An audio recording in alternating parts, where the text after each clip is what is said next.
Qué bueno que continúa con nosotros. Espero que haya disfrutado la entrevista, que le haya resultado interesante. Y bueno, antes de presentar a nuestros invitados para la siguiente mitad del programa, quiero mandar un saludo a Bruno Ebati, que bueno, ya lo vieron ustedes participando en la entrevista y siempre está pues muy pendiente de nuestro programa. Va un saludo muy cariñoso para él. Bueno, pues también darles la bienvenida a nuestro programa con el pretexto de la visita de Andrés Hirota y de María José García Oramas, del trabajo que la Universidad Veracruzana está empezando a hacer bastante fuerte respecto de la equidad de género a través de la unidad central y las unidades regionales. Y también nos interesa, como precisamente la propia María José decía, articular esfuerzos con todos los actores, no solamente de la comunidad universitaria, sino con otros actores de la sociedad civil, incluso de las instituciones de gobierno, porque es muy importante que este trabajo que es tan arduo y que requiere tanta atención se fortalezca a través de redes. Y por ello están invitados con nosotros esta noche en el programa María de la Cruz Jaimes García, del colectivo feminista Cihuatláctoli. María, buenas noches, bienvenida. Buenas noches, gracias por invitarnos. Muchas gracias por estar aquí. También está Jairo Guarnero Sosa, quien es representante de la coordinadora de la sociedad civil de la región de Orizaba y también miembro del grupo multisectorial en VIH-Sida y ETS del estado de Veracruz, al igual que María. Buenas noches, bienvenido. Buenas noches, muchas gracias. Y bueno, está también Mario Guapillo con nosotros. Él también es parte de este grupo multisectorial en VIH-Sida y es académico de nuestra Universidad Veracruzana, concretamente de la Facultad de Ciencias Químicas, ¿verdad? Mario, buenas noches. Buenas noches. Bienvenido. Bueno, pues queremos empezar, para no perder la línea que llevábamos con la entrevista anterior. En general, esa entrevista, con el pretexto de la presentación del libro sobre violencia en la escuela, pues hablaba un poco de ese tema ubicado en el contexto universitario y en el contexto escolar. Sin embargo, queremos aprovechar, sobre todo que está María aquí con nosotros y que tiene un trabajo muy importante con respecto a la violencia, que nos pudieras platicar, María, cuáles son los tipos de violencia que existen y los ámbitos en donde más la podemos experimentar o vivir. Bueno, la violencia es un problema social y es un problema que se ha generalizado, que en esta sociedad en la que vivimos la hemos naturalizado, ¿no? Entonces la podemos encontrar en todos lados.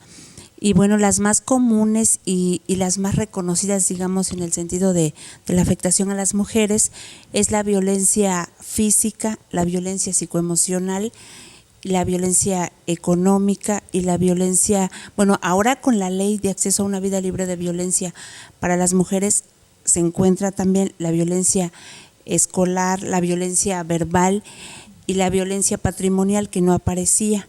La violencia económica es una que siempre se ha reconocido. Eran tres las principales, pero ahora en la nueva ley ya hay otros tipos de violencia que bueno, incluso la violencia obstétrica, que es muy importante también, pues sobre todo es un derecho humano de las mujeres, aunque socialmente no se quiera ver como tal, ¿no? Pero el derecho a decidir corresponde a las mujeres únicamente, ¿no?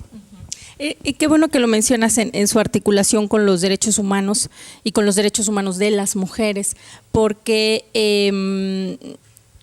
vemos que existe violencia y cada vez más subrayada, digamos, con más efectos más nocivos. En todos los sectores, ¿no? Violencia hacia niños, violencia entre adultos, violencia. ¿Por qué hacer un énfasis? Y bueno, tú entraste directo con el tema y te lo agradezco porque la idea era, estamos en un mes en que hay mucha actividad en torno a las mujeres porque acaba de ser el Día de la Mujer y bueno, es simplemente un pretexto para ello. ¿Por qué es necesario subrayar el trabajo específico de la violencia hacia las mujeres o contra las mujeres, habiendo muchos otros sectores que son violentados también?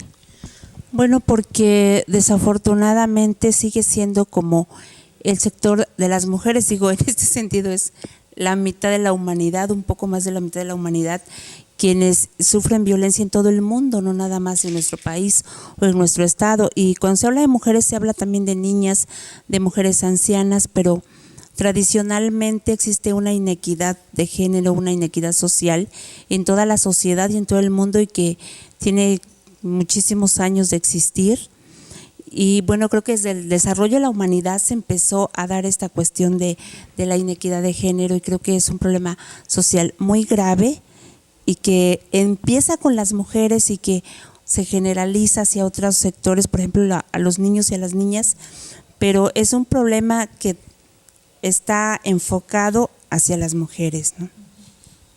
Hablaban en la entrevista de la forma de contrarrestar, de trabajar por erradicar la violencia, y lo mencionaban principalmente, bueno, hacían un énfasis en la necesidad de darle poder a la palabra, a mencionarlo, a visibilizarlo, a hablar. En tu experiencia del trabajo con mujeres, en casos específicos, ¿cómo uno importante que nos menciones cómo está nuestra región en ese sentido, y qué tanto esas estrategias de diálogo, de hablar para empoderar, funcionan o no? Bueno, principalmente como el primer paso es el hablarlo, el decirlo, el reconocerlo, y a partir de que las mujeres puedan reconocer que no es natural la violencia que están viviendo, que es un problema y que pueden acudir a buscar ayuda desde el momento de hablarlo, es como el primer paso, ¿no?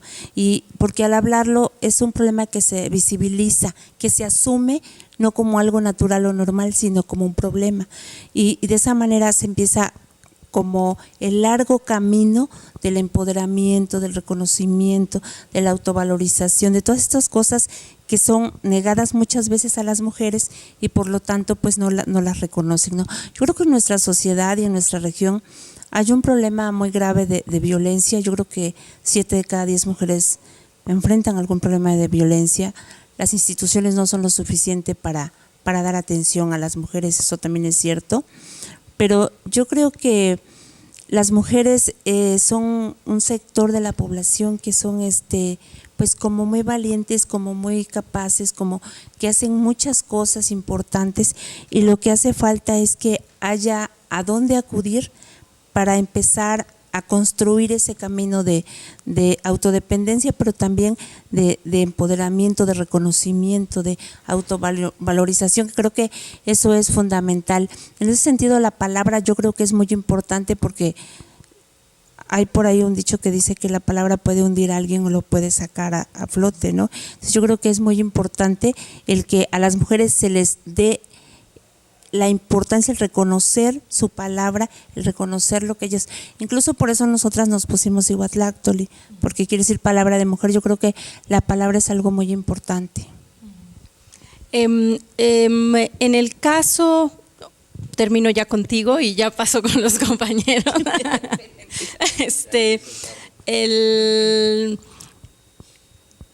En el caso de la universidad, bueno, sería un sector, tenemos estudiantes, tenemos mucha población femenina, hay mucho por hacer. Ahí la comunidad de quienes nos estén escuchando, bueno, a través de las regiones, de las unidades de género, va a haber un camino por donde, además del CENDIU, que también colabora en este tipo de situaciones, la Defensoría de los Derechos de los Universitarios, a dónde se pueden dirigir en el caso de la sociedad civil, cómo pueden contactar con grupos como ustedes en caso de que tengan alguna necesidad de canalizar una situación de violencia. Sí, nosotras tenemos en la asociación atención psicológica, tenemos seguimiento jurídico también si lo requieren, tenemos oportunidad de canalizar a refugio, y bueno, nuestro teléfono lo podría dar. Por supuesto. Es 72 541 19, ahí nos encontramos, o si no está alguien que pueda atender y que puede pues canalizar de acuerdo a la situación que esté enfrentando la persona, pero estamos ahí para atender sin ningún costo, es gratuito los servicios, y bueno, estamos permanentemente en ese lugar.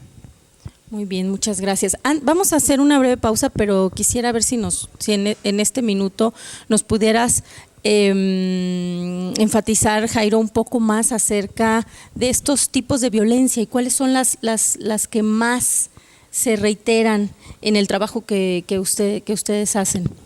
Bueno, hay un tipo de violencia, ya los mencionaba María, hay un tipo de violencia que a mí me llama mucho la atención porque es la que pasa más desapercibida, que es la psicoemocional, y es la que va a acompañar a todas las demás, a la económica, a la física, a la sexual, a la patrimonial, a la obstétrica, la psicoemocional, y que se disfraza de, por ejemplo, de chistes, se disfraza de piropos, se disfraza de decirle a la pareja gordita, etcétera, este tipo de cosas lo que va buscando con esta violencia es irla dejando en la indefensión.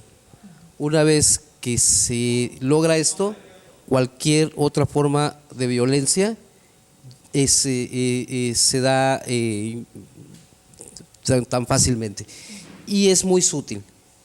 Es muy sutil, tanto así que los empujones, los pellizcos, etcétera, lo toman como juego, ¿sí? El presionar, por ejemplo, dentro de los estudiantes a que la pareja acepte a tener relaciones sexuales, es una forma de violencia.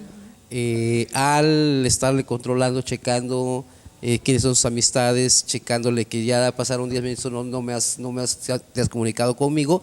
Esa es la forma más útil de violencia y es, desde mi punto de vista, la que más daño hace, porque esa es la que deja heridas en el alma, no deja las heridas físicas como la violencia física, la deja en el alma y esa es más difícil de curar. Es en donde las mujeres se asumen que son tontas, que no saben hacer tal o cual cosa, que son torpes, etcétera, que los hombres somos más fuertes. Es donde van asumiendo como algo natural la violencia. Y que merma la autoestima, ¿no? Efectivamente, va dejando, ¿no? Va creando mayor vulnerabilidad. Sí. Vamos a hacer una pausa y continuamos profundizando un poquito más en los tipos de violencia. Sí. Quédese con nosotros en este espacio universitario.